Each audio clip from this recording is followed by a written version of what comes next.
All right. Happy July, everybody. Welcome into the Monday Smash presented by State Farm agent Russ Voorhis alongside managing editor of Warchant.com, Irish O'Fell. My name is Tom Lang. Come on in. Everybody file in. There's a little bit more juice in the air. I heard it today in an earlier interview that you did, Ira, on the Jeff Cameron Show. I feel it myself. I've had conversations today, buddy, with two potential clients, a couple returning clients, people around the game, fellow employees, Gene Williams, the boss man. Seems like once the page turns past July 4th on the calendar, now we get to Monday, July 7th, it's a little bit more legitimate pep in everybody's step. Would you agree with that? Good evening, sir. Yeah, and I think what also happens is, listen, we are obligated.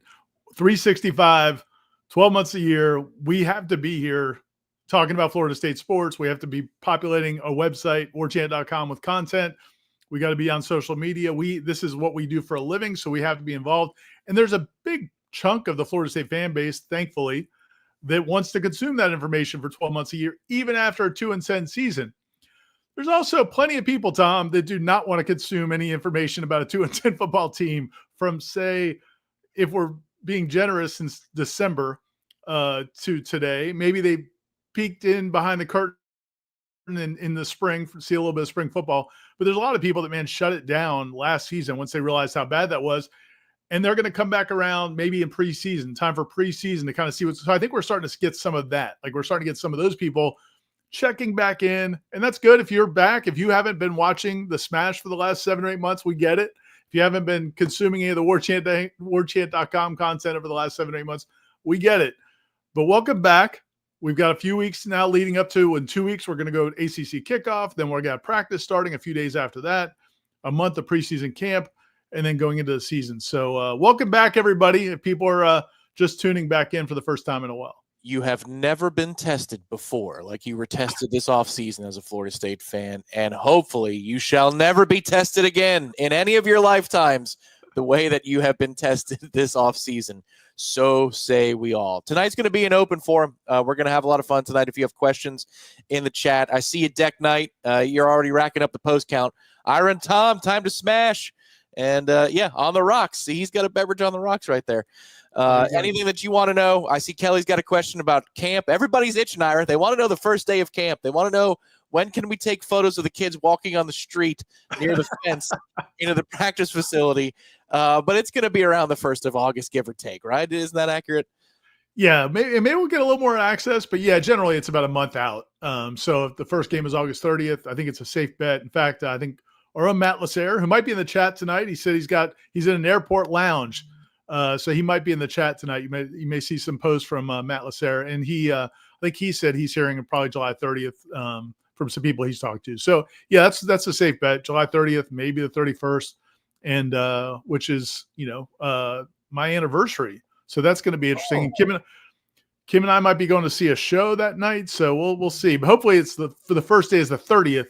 I'll at least get that solid first day in of practice coverage, and then I may lean on you guys the next day. All right. Well, yeah, Corey, Matt, whoever, just send your stuff. I'll be happy to edit in the stead of the managing editor. I'll be happy to stand in for the man celebrating his anniversary. Come on now. We got to honor that. Matt, hydrate. Airport lounges, I know it's hard to hydrate in airport lounges, but make sure you mix in a club soda or water there. That is the veteran move. Even though he's young enough, Ira, he doesn't have to worry about that. So, yeah, he puts it in the chat, July 30th. Eddie says, cooked dinner, cleaned kitchen, clean kitchen, excuse me, ready for the smash. Thank you, Eddie. We really appreciate it. Digging that hat, too. That's a good hat right there. Good work, Eddie. By the way, getting after the dishes right after dinner. I'm a little bit of a straggler. I'll push it back a little while, but good on you. Yeah, I agree. It's a choice you have to make in the moment. And you're proud every time you're halfway through dish number 1. You're like, I did it. I got through that decision point, because it's so easy to flip on a ball game like we're going to be watching this week. We should probably place a wager at some point tonight, right? Mets, baby, yeah. Yeah. Juggernauts. We got pitching issues. You guys have been good over your last 40 games, right? You guys have. I mean, they got to play the Braves the other day. That was good. We'll see. We're going to hear about that on headlines this week. Yeah, we might get mentioned. A little sweep in Atlanta. Yeah, fair enough. Brian says, and we'll get back to the football topic here. I've got another fun announcement, Ira. You're going to like this one in a little bit. But Brian says, who's your breakout player this year? Who might shock us?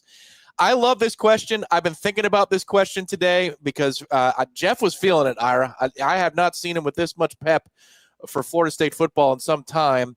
We talk about it and there's passion, but I mean, like, we went damn near the whole 3 hours talking about Florida State football today on the JCS. And this question wasn't really discussed like specifically, but we were trying to talk about and think about, if Florida State's going to go places, who would be the guy? And is there somebody you've been thinking about this offseason that, you're going to put your money in on? We often talk about this at practice when we could cover it, like who's on each one of our teams. You got a guy that you like? Yeah, I mean, I think there's a few. One that topped off right, and again, it's kind of fresh on my mind because we just wrote about him recently. I think Corey may have written about him in the top 40. But Edwin Joseph might be a guy for me because I think I didn't, he took over the kind of the number 2 nickelback role midway through last season. They moved him over there, and that allowed Earl Little to go to safety. And I thought maybe he played more than he did. He obviously made some plays on special teams. So I think he qualifies, even though he was on the field a good bit last season. I think Edwin Joseph qualifies, and I think he's a football player, man. I think he hits. He's very athletic. He's been in the system now for 2 years, not the system, but he's been in college football at Florida State now for 2 years. And he's a guy that jumps to my mind. I mean, I think there's a bunch of other options, but he's a guy that when you brought up this topic, that was the first thing I thought of. I love the way he plays. Football player. There was a difference last year. It was kind of like, I know that Earl Little got a lot of run because when he came in, especially in the Miami game, you watch maybe another safety or two that are lollygagging a little bit, and Earl Little is like downhill. When Edwin Joseph substituted in earlier in the season, you would see it.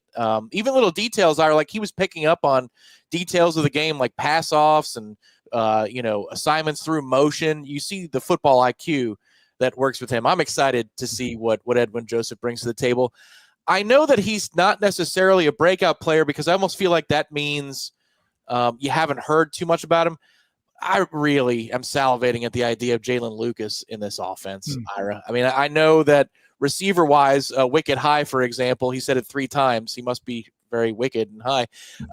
Boggs, he put in 3 times. I get it. Boggs is a great answer, but I don't know if that qualifies as a breakout because he hasn't been here till now. Correct. Yeah, right. And that answers Brian's second question, was freshman phenom. Like, yeah, no doubt. Boggs has been getting a lot of run from his teammates, which is the best indicator you can get.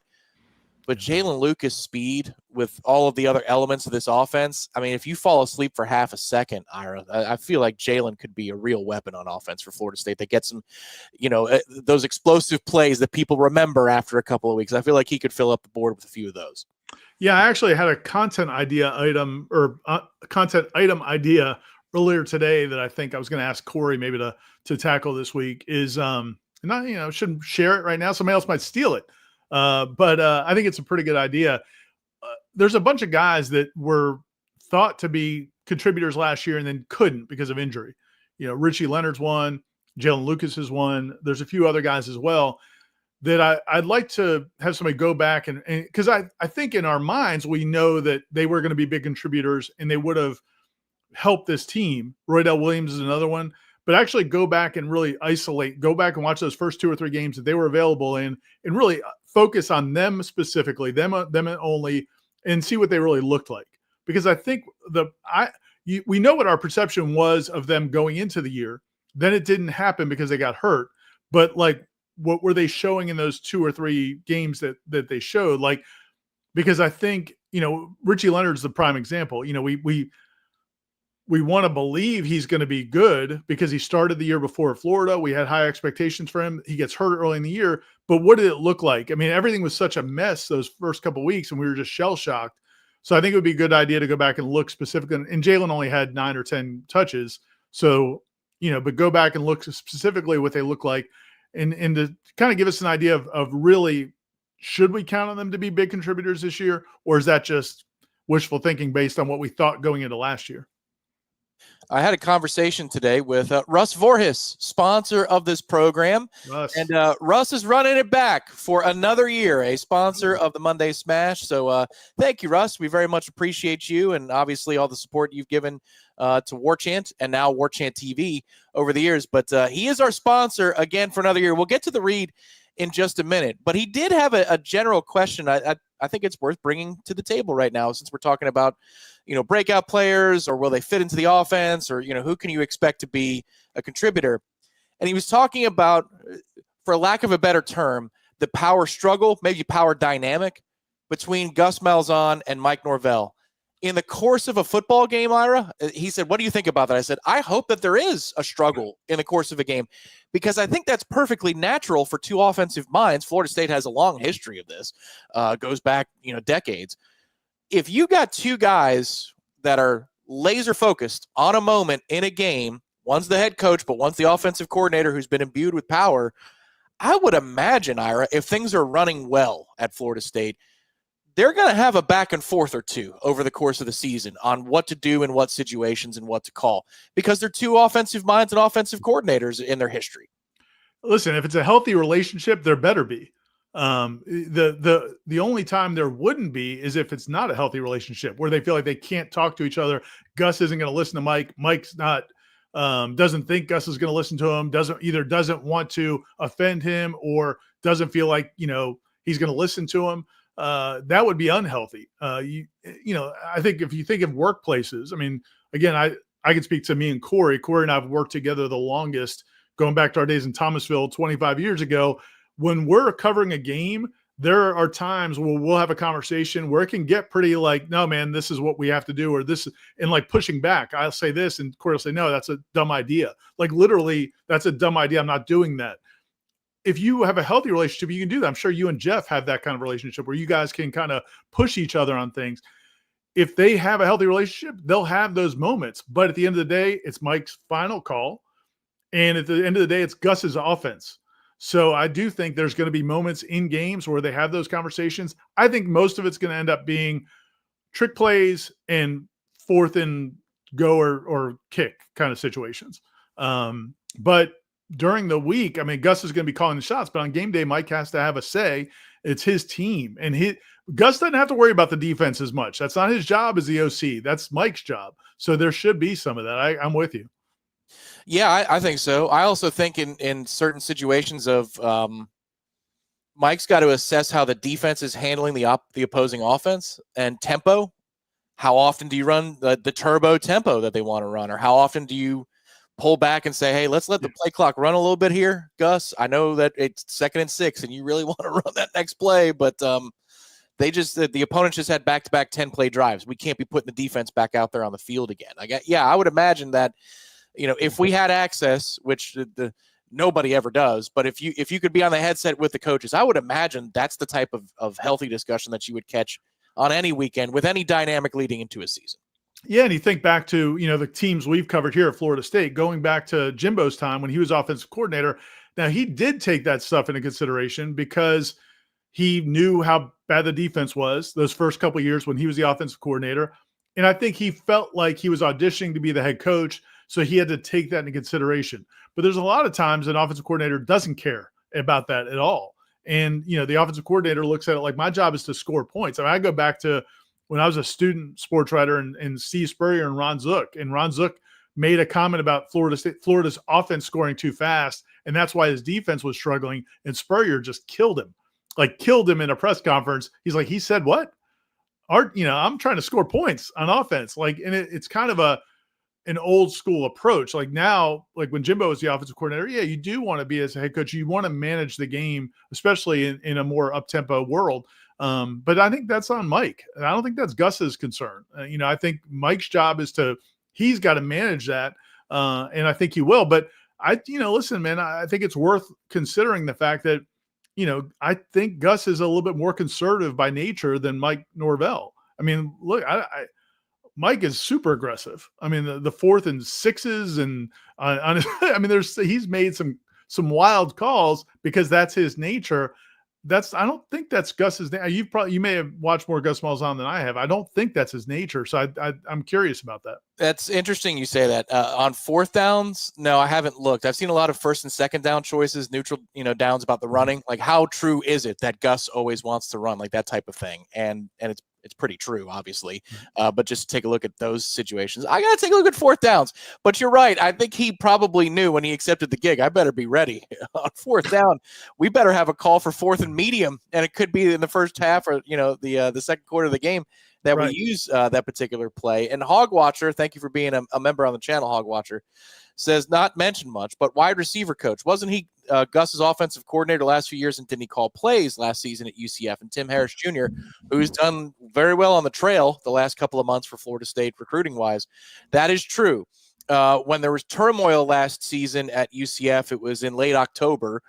Tim Harris Jr. was given the play calling duties, but I think that had more to do with probably the dynamics at play, Ira, that Gus was looking to move on. Not taking it away from Tim Harris. He's got the experience now of having done that at UCF. But I think that was things were turning bad, and Gus probably needed to manage other fires that were in the building. But, Tim would be another voice in this room, because again, you go down the line, Mike is the head man, and he has an offensive background, and he's worked under Gus. But now Gus is his top lieutenant, and then I think that's one of the reasons Tim Harris Jr. was brought in here, was this is another person that Gus can collaborate with when they're in offensive install meetings for the week, and he trusts Tim Harris Jr. Yeah, and I think his official title is passing game coordinator. Yep. I don't know that means he's going to be like drawing up offensive plays, pass plays for Gus. I think it's Gus's offense. But yeah, it's another voice in the room that maybe he feels comfortable with. I also think, again, from the article I wrote last week with Gus, from the interview I'd done, I really want to hammer home the idea to people, because I think it's important and it's very, again, it's going to be central to what he does. He really believes in knowing what guys do well and putting them in positions to do those things. And so I think that's where he would lean on Tim Harris and say, listen, in these situations against this team, like you're sitting down doing the game plan. On Wake Up Warchant this week, Aslan and Corey are doing conversations with the opposing media. So in today's Wake Up Warchant, if people haven't listened to it yet, he's got a conversation with the guy that covers UM and a guy that covers UF. And as they're talking about their depth chart at different positions, like you could see you kind of play it out in your mind of going into a week against those teams and knowing, okay, their slot corner is not very good at covering this or handling this, or their boundary corner is not very good at handling this. And then so Gus is like, okay, I want to do this. This is what I'm thinking. And then Tim could say, actually, you may not have seen it, but I think this guy might be fit better there. And then he can work on that. So I do think they'll have input. It's valuable to have people that think on a higher level and can have input. But I still say it's going to be Gus's offense. I mean, at the end of the day, he's not leaning on a lot of people to help him do what he wants to do on offense. If you're a subscriber to warchant.com and you have not read that piece that Ira penned or composed, it is available for you now in the chat link. It'll take you directly to warchant.com for that article. You can always sign up and we'll promote that a little bit later, but I want to stay on the topic here of your interview with Gus Malzahn, just to paint the picture, Ira. You got a one-on-one with Gus. I think the only other person in the room was Sports Info. But you're talking with Gus Malzahn about what? The transition, his philosophies, everything. And what was that room like in terms of the environment and what was Gus like to speak to in that kind of a setting? Yeah, it was the first time I've had to sit down with him since he's been here. And so I wasn't sure exactly what to expect, but no, it was good. I mean, he's not going to be too forthcoming until you kind of figure out what you're trying to get at and kind of get to that point. So it was a good interview, I thought. My biggest thing that I wanted to know from him was, what now that he's been back in this role for the first time in 15 years as an offensive coordinator, because as you said, like when he was at UCF, he would give away the play calling responsibilities. Then he'd take it back. When he was at Auburn, he did that. He would have the play calling responsibilities, take it back, give it back to somebody else. He had other offensive coordinators. This is the first time in 15 years that he is just only responsible for the offense. And so I was curious talking to him about how that transition's been for him, how it helps him, and how it might be able to help this offense. And I thought it was insightful. I mean, he talked about how much time he has to meet with Tommy and how much time he has to meet with the receivers and not have to worry about anything else, not to worry about NIL, their transfer portal and all those things. So the idea is you might be getting a better Gus Malzahn as an OC than anything you've seen since he was an OC. I mean, I don't know that's going to be the fact, but it's possible.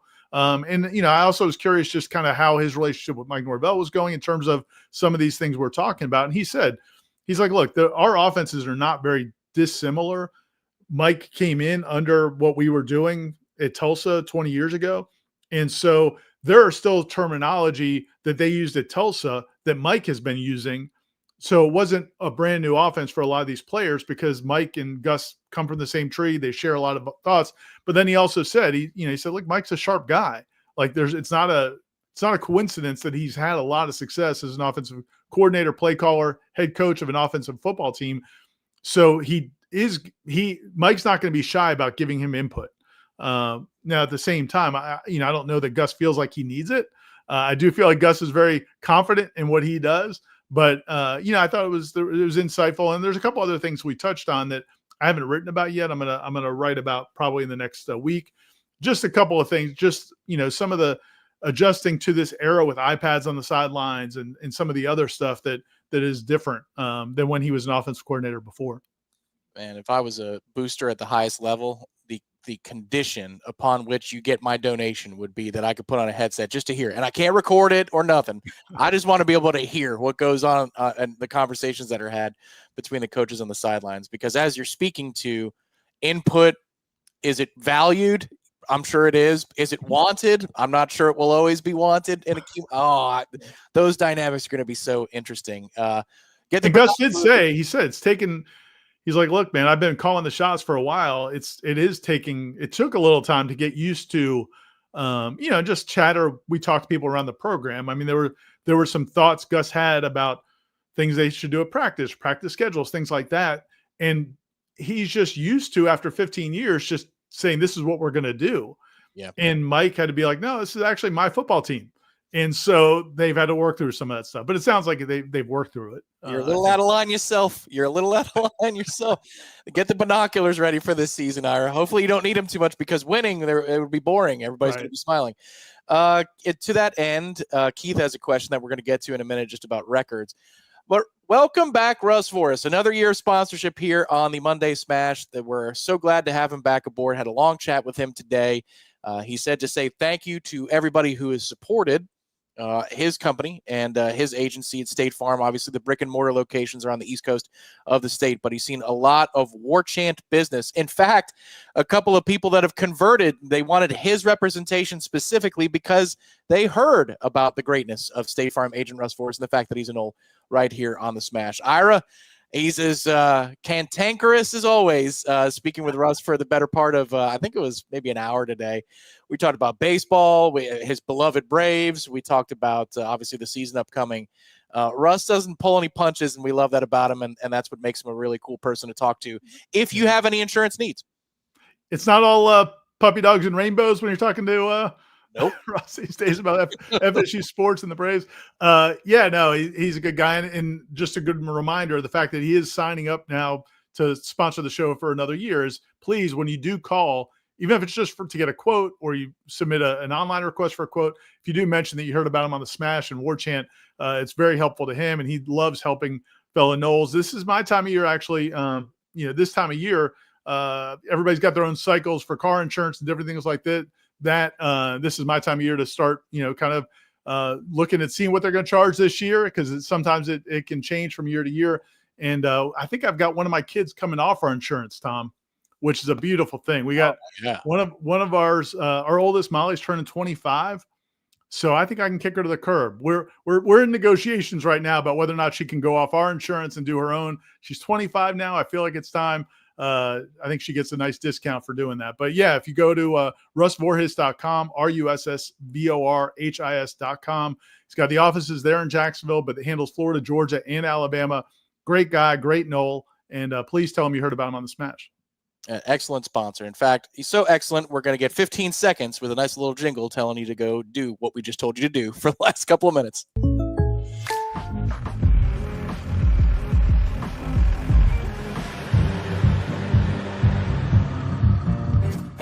Contact Russ Voris for an auto quote today. All righty, I teased Keith's question, and he's asking for it all. The whole kit and caboodle in terms of predictions. Ira and Tom, what's your prediction for FSU's record this season?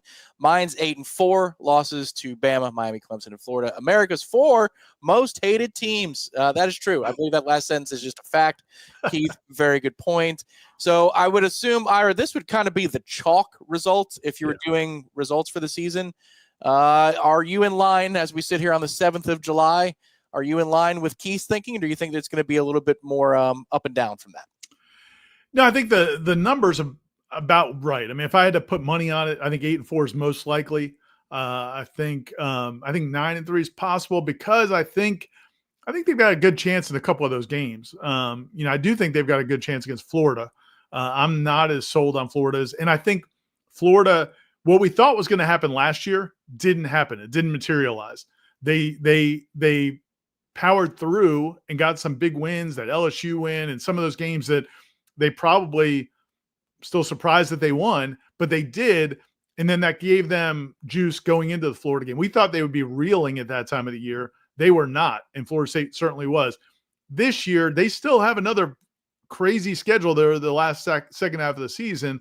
And if it goes the way we thought it was going to go last year, maybe you're in a situation where you catch a reeling Florida team. So I think that game's more winnable than I think some people are considering. And then the Miami game, I was just talking to some people on the message boards about it. FSU 91 posted about it today, that if you listen to Matt Shodell from Kane Sport, or the On3 Miami site, talking about Miami's defense today, it hits you right over the head when he says it. He says his concerns on defense are safety, linebacker, and depth at defensive tackle.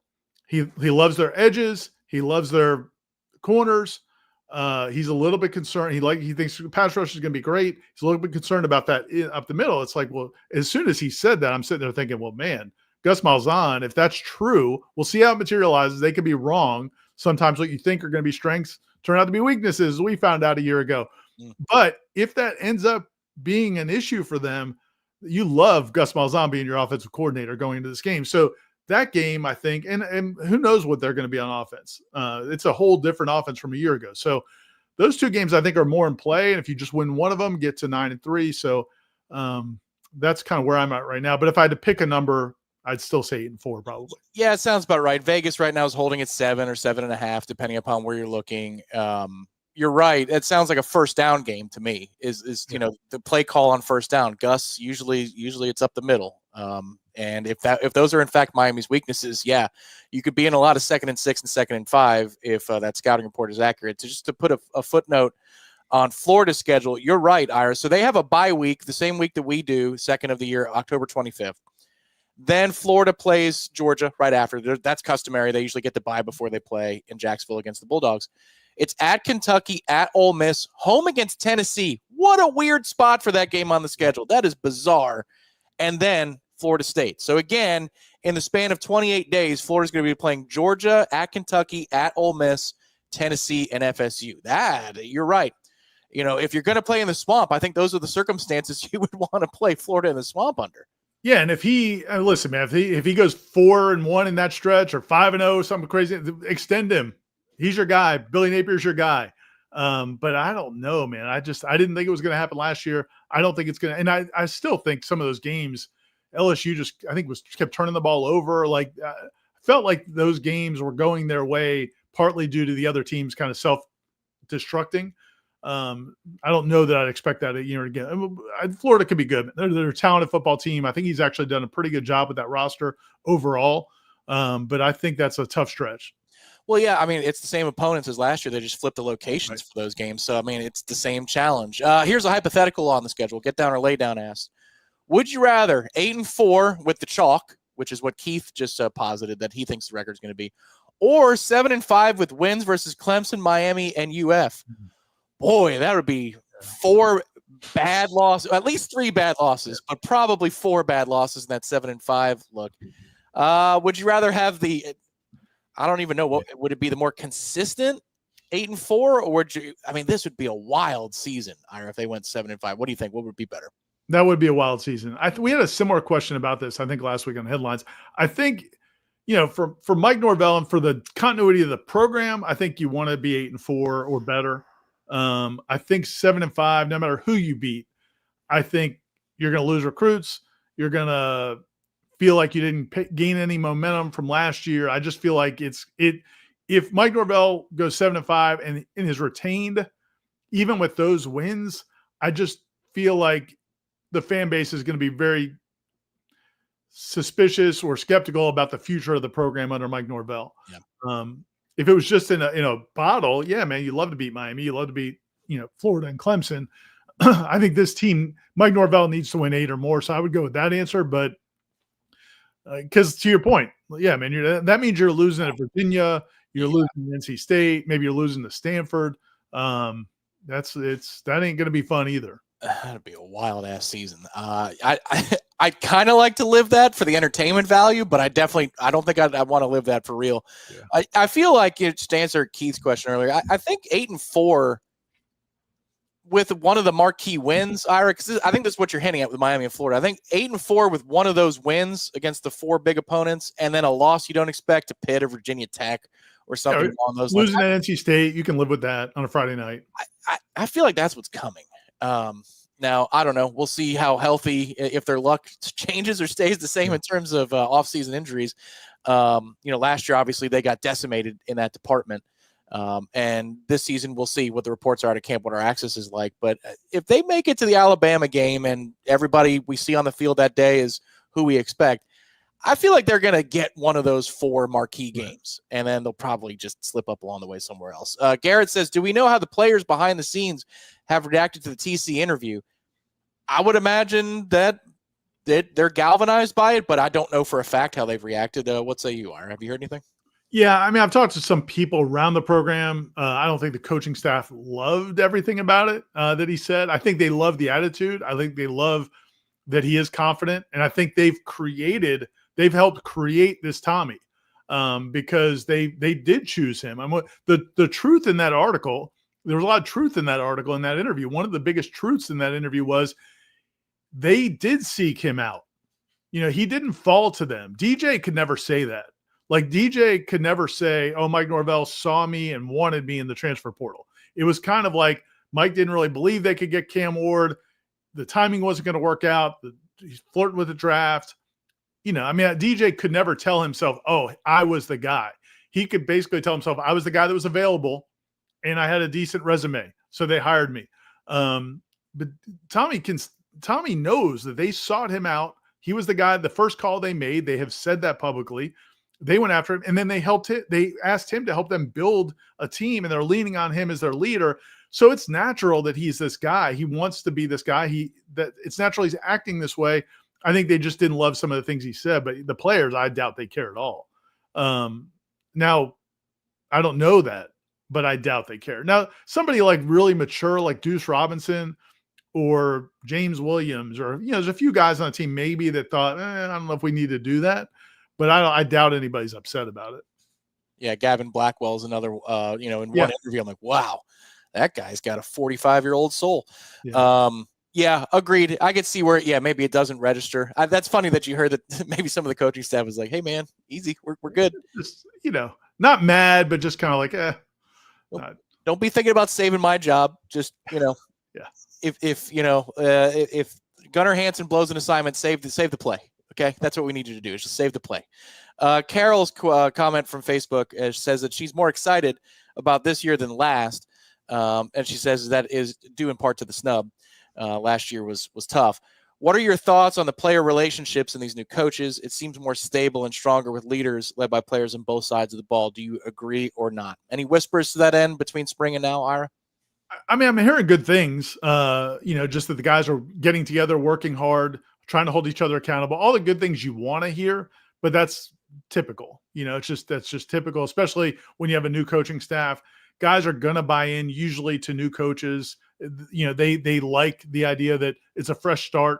So that's both returning players and then also the transfer guys and the freshmen. So I've heard all good things, but I think just that's natural this time of year. I do think that what we heard in the spring from some of the defensive players, and I think we may have talked about this a little bit before, the excitement you heard from Justin Cryer and some of the guys in Earl Little and some of those guys about the scheme and how they're going to be bringing pressure from different areas and the excitement about playing a more attacking, fun, aggressive defense than they've been playing. I thought that was pretty palpable, and I think that that's going to be positive. But in terms of, I don't know that you can ever tell this time of year. I mean, you really can't tell until things start going poorly, I think. Yeah, agreed. And that was last year, is like right out the gate. Then you saw, ooh, this ain't so good. Since you brought up the linebackers, I'll skip down to this question from Get Down or Lay Down. Will our linebackers be continually victimized in coverage this year, or has getting new coaches exercise those demons? Yeah, first of all, it's a new position coach. John Papuchis has long coached linebackers before he was specifically edge rushers and special teams coach for Florida State, co-defensive line coach. John is now back with the linebackers, and that's the part of Tony White's system that Tony White himself is going to have a lot of influence over that. Not to mention Ernie Sims is going to be working with the linebackers as well. If they're bad in coverage, this whole defense kind of falls apart, Ira. So I would imagine that they have to be better, because you can't fail at that level if you're Tony White as a defensive coordinator. Yeah, no, I mean, it's going to be huge. On paper, it's fair to be concerned. The guys that, you're bringing back were not particularly great in pass coverage. And they were victimized a lot last year. And then the marquee guy, and we wrote about him on the site today, that people go to warchant.com. He's number 9 in our top 40. We're in the top 10 now. He's number 9, Elijah Herring, who they brought in from Memphis by way of Tennessee, or however that's phrased. He started his career at Tennessee, was a starter there, went to Memphis last year, was a starter there. He's going to be a third-year starter here at Florida State. Really good against the run, really good tackler, not very good in coverage throughout his career so far. I think I mentioned it in the article. People can go read the whole article. But, 2 years ago at Tennessee, his pass coverage grade, according to PFF, and we take those with a grain of salt, was poor. And according to their numbers, the guy he was covering was targeted 44 times, and 39 of those 44 passes were completed. That's not ideal. No. So on paper, he's one of your marquee transfer guys. I don't know that you could say, oh yeah, they're definitely going to be better in pass coverage. So the two things I would say, though, is one, to Tom's point, scheme matters. And also, if you're scheming up pressure, the way Tony White is believed to, they get after the quarterback and they're going to bring pressure from a lot of different ways. That's a whole different animal, trying to hit those crossing routes and things in the seam, than it is if you're just dropping back and you just have to worry about the two ends. I think it's going to be I think it's TBA. I mean, do you have a strong opinion? I just think it has to be. And I know that's not empirical. That is more of like something, I don't know, a fan would say in the stands. It can't be this bad again, but I think that in this scheme, depending upon how Tony wants to lay out the front group of 6 or 7 guys, depending upon, the alignment on each play, if you have multiple linebackers out there, you can hide one, and he could be somebody that comes up and works against the run, or somebody that gets after the passer. There's so much information. I get, Ira, how he ran it at Syracuse, and I get how he ran it in Nebraska to an extent. Like Dominic Robinson would get it way more. But this set of pieces that Tony White has in Tallahassee is not what he recruited to Tallahassee, for 2 and 3 years. So I stop at square one in this instance. Usually, like Gus's offense, you know how it's going to look. Like, you got a great idea of the formations he's going to use and the types of matchups he's going to try and generate, the pace he wants to run. Like, that makes sense, and that's going to be run the way that looks very familiar. Tony could break a lot of tendencies to where a Nebraska fan watches the game this year and says, whoa, we didn't see a whole lot of that, just because the personnel doesn't match up with what he wants to do. That's a great point. There's no doubt about it. One thing that, and that's one of the things, and I did have an article similar with the Gus one with Tony White from an interview I had with him. And that is it, man. That is his ethos as a coach. And part of it's because he, played for Rocky Long and coached under Rocky Long. And that's what Rocky Long's defense is. It's all predicated based on building it around the talent you have, because Rocky Long was not a coordinator at Alabama. He didn't always have the best, talent available. And that's mirrored, Tony White's career. And so he prides himself on being able to adjust to the personnel. And I think he was doing that in the spring. One thing I didn't mention in the article with Gus that I didn't specifically mention it, but I thought was interesting, and I think it applies to Tony. Gus said they spend the first, I think he said he spent basically the first 2 weeks of camp installing. And then after that, it is adjusting and tinkering and figuring out, okay, now how do we want to use it with this set of players? And I think Tony White's very much the same. I think they were installing the defense, and then as the spring went on, it's figuring out, okay, these guys can do this. And if I use this guy this way, that changes this. So, yeah, man, it's just going to be very different, and we'll have to see how it plays out. But I think that's exciting to know that they are focused on building it around the talent they have, as opposed to this is what I run. I like that.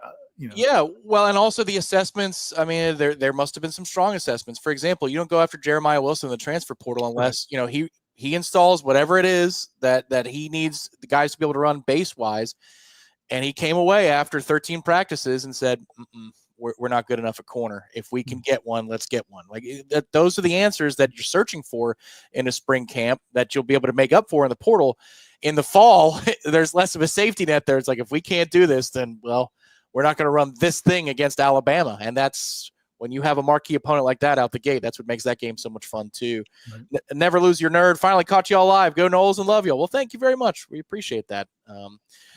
Eddie also says, Ira, was that a black H2O Owala? Am I pronouncing that right for the win? Favorite cup here.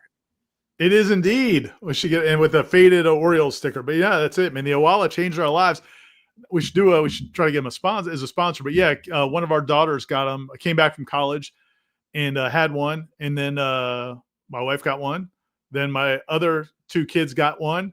Then finally I had to speak up, I think, and be like, hey, can I get one? And they're awesome. They're really good. I've always liked you, Eddie. And that's one more reason we got the Owala love together. What is it? Just the smoothness of the drink? What is it? So we're doing an Owala commercial. Yes, we are. It's got a straw inside of so there's the mouthpiece that you can drink through, like you can guzzle, but then it's got like a straw built in, so you can use it as a straw and drink that way, or you can chug, and then you've got the easy lid. You can carry it. It's awesome. I haven't tried all the different varieties, but I'm a big fan. This is organic, non-paid for advertising, but you color me interested. Spartan Knowles says, will having a safety-specific coach make a big difference? Moderate difference? No difference? It can't hurt. This is the number one position that concerns me, and I know that every time I bring it up on the JCS show, it's like, all right, I get it. I get it, Tom. You're worried about safety. Well, I am. I continue to be worried about safety, but Jabril Rawls, I know, was asked a specific question and said it's been interesting and good to have Surtain focus solely on the corners. There's more time dedicated to the craft, and he and Evan Cooper still work together across the entire defensive back room.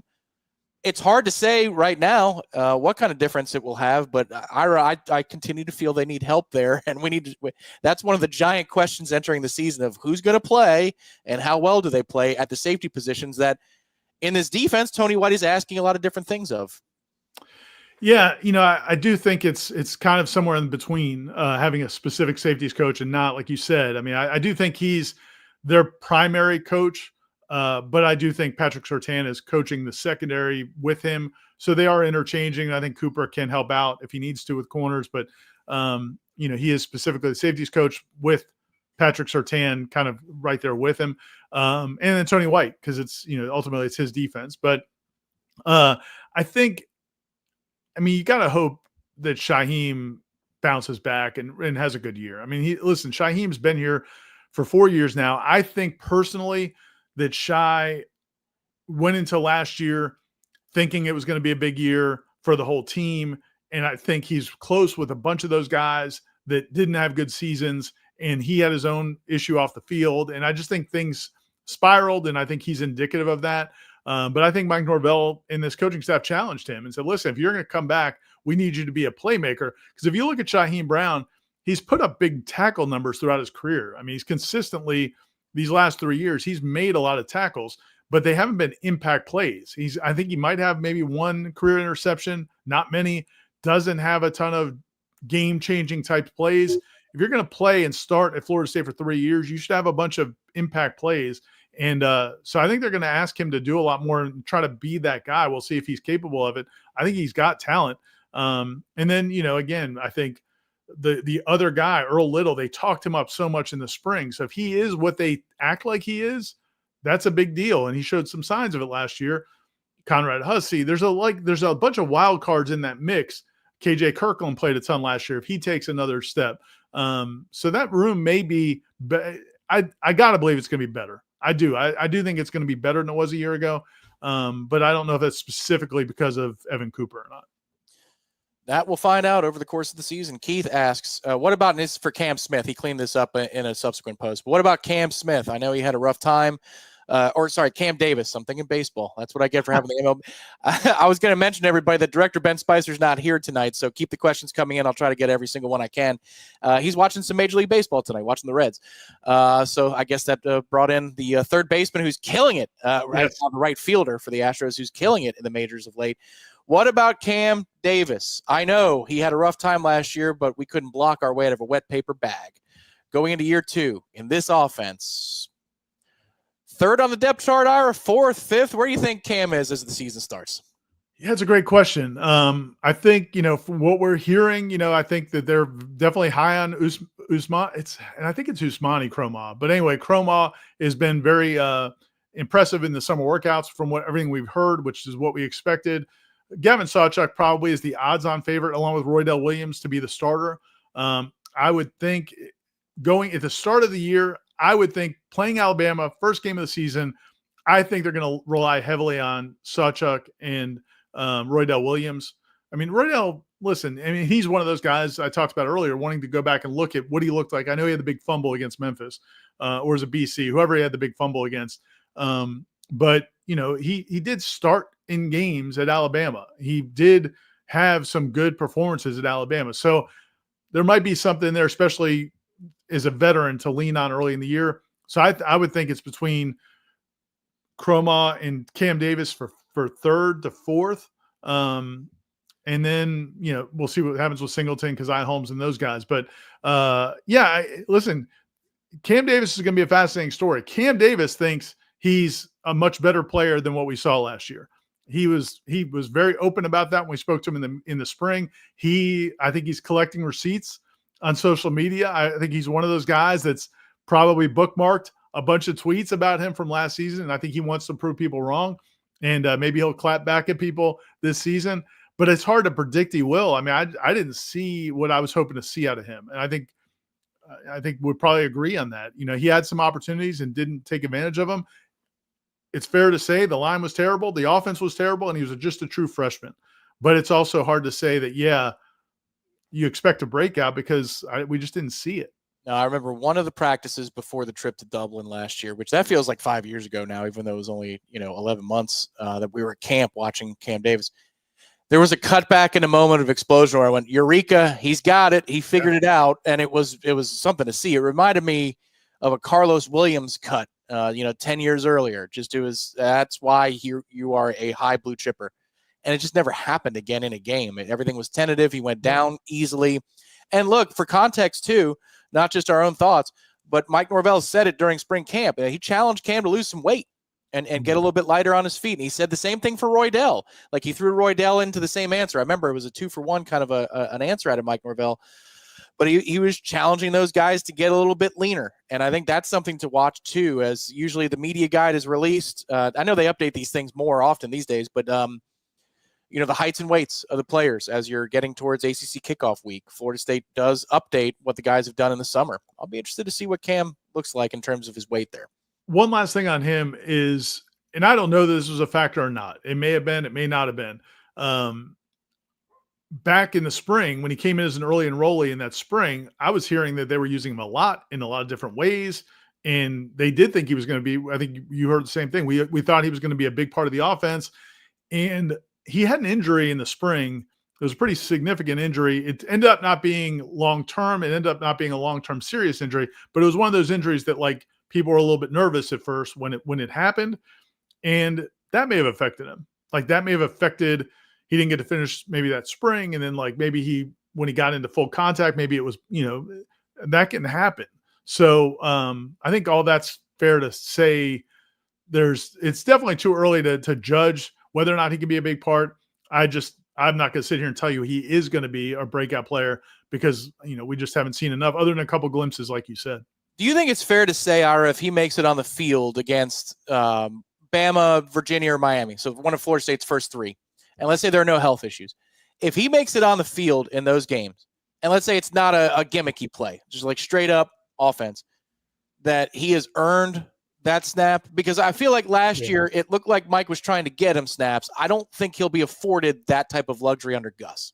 I think I agree 1,000%. That's a great point. If we see Cam Davis playing meaningful snaps in the first couple weeks, and not because anybody else is injured, then yeah, he has impressed Gus Malzahn. And I don't even know if it was Mike Norvell. I think some of it was Coach Yak, David Johnson. I think that room, those guys love each other. They since going back to, Trayshawn Ward and the Jayshawn Corbin and since this staff has been here, David Johnson has a group of guys on that running back room where they don't care if a walk-on gets it. They don't care if the fifth-year senior gets it. They don't care, but the way you build that is by giving them all opportunities. And I think the negative to that is we saw it in those games where Cam kind of got forced in when maybe he wasn't ready. But Gus is not going to play that game. Cam Davis is going to have to earn all those running backs are going to have to earn it especially to beat out those older guys that have proven themselves at this level. And I think that's a great point. If he gets on the field, it's because he's earned it, I think. Lots of questions tonight. I'm really happy everybody has brought it. They're feeling the energy as well here. Make sure to like this video as you're watching along. Subscribe to the channel. It's absolutely free. Head over to warchant.com and sign up to get all the access for $1 for your first week. It's now powered with Rivals as well in terms of the recruiting side of things, Ira. I know that there's official language on this, but there's a whole lot more that goes into your On3 membership than there was just a few weeks ago. When you sign up at warchant.com, you get access to so much new stuff and new national writers as well. Anything that you want to promote that you saw in the 50 slacks we got over the last week or two? No, that's a great point. And I really, I knew we were doing this, and this is great. I mean, it's a good thing the On3 is kind of, bringing Rivals in under the mothership. We were watching Independence Day on July 4th, as we seem to do every year. And the scene where they're Will Smith and they're in they're in the spaceship, Jeff Goldblum, and they get sucked in to the mothership. I feel like that's what On3 has done. We brought all these sites into the mothership. Hopefully they're not going to try to destroy us. But he, it really has hit me though, once we've done it now over the last week, is Rivals had a bunch of their own recruiting writers. So they're providing content that gives you they've got their own sources and their own information. So that's coming in. Plus there's a bunch of sites that are now part of the network, like the Clemson, Larry Williams and the crew at Tigers Illustrated. That's always been the big Clemson site. They're now part of our network. There's a bunch of other ones as well, which is always just good to have that access to those articles to find out what's going on at some of the other teams FSU's playing. So yeah, I'm really excited about it. Yeah, be on the lookout. There's a recruiting roundtable that Michael Langston is hosting on the channel this week, and John Garcia is going to be joining this week. That is one of those new arrivals. Last thing we're going to promote before we get to rapid fire, because there are a lot of questions we're going to get to here before we sign off. If you're a student at Florida State, welcome to the Florida State Seminole fan community. You can get to warchant.com and sign up for free. You can have a free account, no credit card required. It's well over $100 in value. We just told you it got a hell of a lot more valuable in the last couple of weeks alone here at warchant.com. We can't wait to welcome you to the community at Warchant, and you will find lots of Florida State fans all over the boards, and their interests vary from, football only to recruiting, everything, with excellent reporting from Ira Schafel, Corey Clark, Matt Lasser, Michael Langston. So many reports coming down the line from so many different parts of Florida State athletics. If you're just seeing us on Warchant TV, or you're just listening on a pod because you're trying to find out who has the best information for the school that I have just begun to attend, sign up with us. All you got to do is scan the QR code if you're watching on YouTube, or if not, listen carefully if you're listening on the pod. Sign up by emailing support@warchant.com. That's support@warchant.com from your FSU student account. It's that simple. Welcome for free to warchant.com. We hope you take advantage of that opportunity. It's a pretty cool one. Wish I had it when I was in school. No kidding. All right, here we go. Mets or Orioles? What's the bet, Ira? A shot next week on the Smash for the vanquished? I mean, yeah, that's fair. I mean, that's a natural. It's a natural. We could do lunch. We could throw a lunch in there too. Oh, all right, Maybe, all right. maybe a lunch and a shot. How about that? Lunch and a shot. Okay, a smash lunch and a shot. Very good. And Chris, as you can tell, I'm on the correct side of the argument. Ira is with the Orioles. Let's see, Mitch. Which rooms are you excited about? The depth. Wait, was that correct? Can you bring that back up? Did it have a last name or no? He did, and I unstarted Ira. That's fine. I wonder if it was a guy from Thomasville that I know, because I think he's Chris a Mets Murray? fan. Yeah, it is Chris Murray. Okay, great. Chris, my man, and his wife, they're awesome people. Back in the day in Thomasville, I assume it's them. I think he's a Mets fan. He's originally, I think he's a New Yorker Mets fan, and but you know, look, he loves Ira, so he's going to support the Orioles. So well, I think he's going to be on my side. We'll see. He could be. Telling myself that. And fate might be. We might have another guy pop an Achilles as he's running to first base in an. And his son Ben, I coached his son too. Martha's wife, great family, awesome people. What'd you coach him in? Baseball. Okay. Ben was a heck of a player too. That makes sense. That stands. Mitch says, which rooms are you excited about the depth in? In other words, if we have a starter out for a long time, where do you think we have to worry the least? Tight end would be the first. Yeah, that's pretty good. That's pretty good. Is there another one out there? I think DB in general. I think they've got a ton of DBs, and you know you're going to have a drop off, but I don't think it's going to be the end of the world. I think there's sneakily a little more depth at offensive guard than we think. If Otto is what they say he is, if again nobody really talks about Jacob Rizzi. He's the guy that you pointed out I had pretty high on my top 40. I think they've got some guys that can play at guard. That people may not realize. But DB would be my other choice, I think. Noel Fan 1893. What gives you guys confidence against Alabama? Is it scheme? I just don't see the playmakers at running back and wide receiver. What do you think?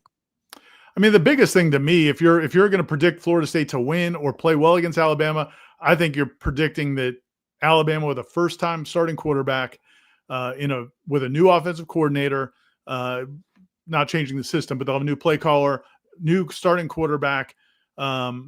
Some other, some questions, about what they can do as an offense. They obviously have talent at wide receiver, but can they feel comfortable dropping that quarterback back in his first game at Doak with a defense that's going to be unpredictable, bringing pressure from different areas? I think that could be a challenge for them. And now, can they really take advantage of the talent they have at wide receiver? So I think to me, it's that side of the ball that you have to believe that you either create some plays or Alabama comes out conservative because they want to protect that new starting quarterback. I don't know that you're going into it thinking you're going to win on offense. That's my thought. I don't know about you. Yeah, I think confusion, and that goes for both sides of the ball. If I'm feeling confident, it's because yes, while you can find tape on Tony White's scheme and Gus Malzahn's scheme, running them full speed week one with players that you don't know what they're capable of. Like, as Noel fans are finding out what this team's capable of, so will Alabama. That could be a good thing. And that's where the first game of the schedule gives you a chance. But yeah, no overriding feelings are like, well, the trenches, they're going to dominate on both sides of the ball. I don't know about that. I think confusion is going to have to be their ally. Wesley, Tom and I keep up the great work. Is Langston coming on tonight? I may have missed it. He is not tonight, Wes. Thank you for the good and kind words. Again, be on the lookout for a roundtable this week. They're recording it Wednesday afternoon. And I'm sure this week, I believe on the 12th and 13th this weekend, they've got a run of potential yeses, does Florida State recruiting. And we haven't really touched on that much, Ira, but the momentum keeps on rolling for the Noles in the recruiting trail. Yeah, Corey had a nice piece on that today at the website, and obviously we've had plenty of coverage during these commitments. But yeah, I think and Jeff and I talked a little bit on his show today that it's these last few commitments have been even in higher grade. I mean, Chauncey Kennan, defensive back out of Sarasota, is one of the top 50 players in the country, basically by every estimation. Just about all of them agree on that, and so he's a big time get. The defensive lineman they got the other day is a guy with a ton of upside. So they've got, it's not just about the numbers. They have 22 commitments, I think 15-ish 4-stars, which is nice. But they also are starting to get some more of those high 4-stars, Devin Carter and some of those guys as well. So yeah, recruiting is going great. And like you said, there could be more to come pretty soon. And on that chat, that recruiting roundtable, I think on Wednesday, and I'm not sure if you're running it Wednesday or Thursday, but it'll be Michael Langston, Matt Lasser, and one of the national recruiting guys, like you said. Yeah, there's the profile on Kenan pulling up. And be on the lookout, folks. If you have not subscribed to the channel, just do so. It's absolutely free. That way you'll get on your home screen all of our videos as we release them. I think Thursday is what we're looking at for a release date, Wednesday record. There you go. Top 50 consensus across the country. And the big recruiting services, he's top 40. On3 has him as the number 5 corner in the country and top 6 in the state of Florida. So another huge get for Florida State on the trail. Last few questions here. Knowles, for my life. Rate how excited the fan base should be about this season from 1 to 10. Well, it depends on if you're an optimist or a pessimist. First of all, Knowles, for my life. I think if you're a neutral party, 6.5, 7. I think it's funny you say that. Yeah. Is it fair to say, like, interested, you should be like a 9 or a 10, but excited like 6.5 or a 7? Is that fair? Yeah, I think if you don't have any strong feelings about this staff's chance to turn things around, or this roster didn't get you excited, I still think a 6 to 7 is what I was thinking as well. Just from the standpoint, it's going to be new, it's going to be different. Like, it should be fun to watch. We'll see how it turns out. The defense is going to be probably something unlike any of us have ever seen from a Florida State defense. I mean, honestly, Mickey ran it for a long time as a 4-3. Sprinkled in some nickel, did some different things, but it was going to be what you see is what you get. That's definitely what Adam Fuller was. Pruitt was definitely a little bit more and more versatile or variable. I think there's been some moments here. Kevin Steele threw some exotic blitz packages and some things like that when he was the second linebackers coach. But yeah, the defense is going to be fun to watch just from a scheme standpoint. And then I'm excited about I keep telling people I think there's reason to be interested in what Gus does offensively as a full-time offensive coordinator. What does that look like? This is the first time in 15 years since Cam Newton was running around at Auburn that he's a full-time offensive coordinator, and I'm curious to see what that looks like. So that should give you some interest. I mean, it'd be hard to predict a 9 or 10, except other than you said, like the optimistic fans who go into every year hoping that this year's the year, which I know you as a Mets fan can relate to. I can relate to a lot of crap as a Mets fan. Scott says, hey, guys, what do you think will be our strengths and weaknesses? Go Knowles. Strengths. Ooh, boy. I think the quarterback run is going to create a lot of open plays for Florida State. And that could be a seam pass, Ira. That could be a handoff. It could be an option pitch. It could be all kinds of different stuff. I think that's a strength. Yeah. And I'll give one weakness, and I'll stick with it. Safety play. I'm worried about safety play. What do you think? Getting that impression. Yeah, for a strength, I would say I'm a believer in what Gus has an idea of what he wants to accomplish. If the offensive line is what it should be, and again, it's hard to say it's going to be what it should be because not even because of last year. I think that's a totally different conversation, but just because a lot of these guys were not available in the spring. But if they are all available in the fall, as we expect, the tackles that they brought in, the 4 new transfers they brought in, then I think the offense is going to be pretty fun to watch. I think that they've brought in nice pieces. I like Gavin Sawchuk a lot. I like Chromaw. I like the Deuce Robinson and Squirrel White. I feel like, and we had a story on Squirrel White yesterday because he's number 10 in the top 40. And I came away from that after looking more into Squirrel White, feeling better about Squirrel White than I probably have. So I think the offense is going to be fun. It's hard to say what part of it. It starts with Tommy, though, so I probably echo what you said. And then defensively, I'm a little bit, I don't say skeptical. Weakness, I guess, concern for me would be the defensive line. I don't know that. I just don't know that Darrell Jackson turns out to be what they think he can be. James Williams turns into what they think he can be. Yeah. That's exciting. One thing has me a little concerned about James Williams is he looked good in the spring. They want him to be like an every down defensive player. He was a good pass rusher at Nebraska, was never on the field every down. It sounded like in the spring they were confident about how that went, but I also remind myself that the offensive line was not what it's going to be. So did he just look good in that role as an every down defensive lineman because the offensive line was suspect, because you had a lot of guys out, or is he really that guy? If he's not that guy, I'm a little, concerned about that defensive line. So we'll see. If he's not that guy, you're praying to the heavens that Jason Jenkins trots out of that tunnel against Alabama. And you're like, hey, look at that. He's fine. And then Amari Williams turns into, they've got some other possibilities, the other transfers they brought in. So there's options, but they really need Darrell Jackson and James Williams to be what they think they are coming out of the spring. We'll see what the access plan is like from Florida State, but that brings back the term, the fog of camp. You don't know. Is that guy good because he's good? Is he good because the other guy's bad? It's hard to know. All right, rapid fire. Which of the non-transfer, and Vitus, thank you for the question, which of the non-transfer receivers do you think will be impactful this year? P.S. Whatever happened to Cam Fryer? I think LaWayne McCoy's got a shot this year. Sure. And maybe Elijah Moore in certain situations. What do you think? Yeah, no, those are good choices. I think, listen, I thought BJ Gibson, am I getting that right? Yep.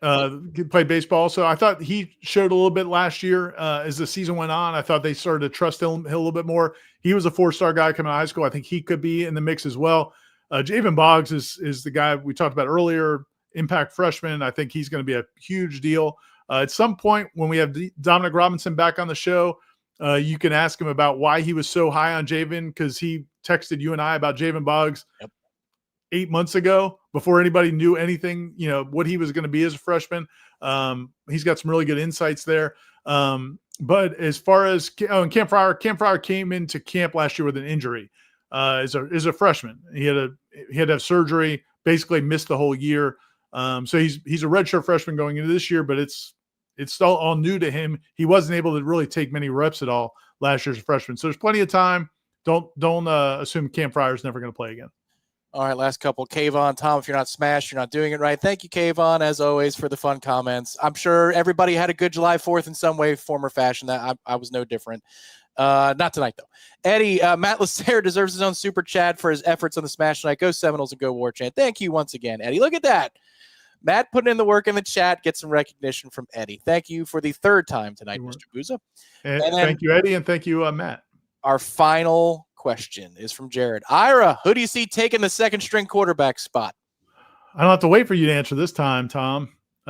He asked me about. Want to hear what you say afterwards. I think it'll be Brock Glenn, but I do think I think they're going to figure out ways to get Kevin Sperry involved.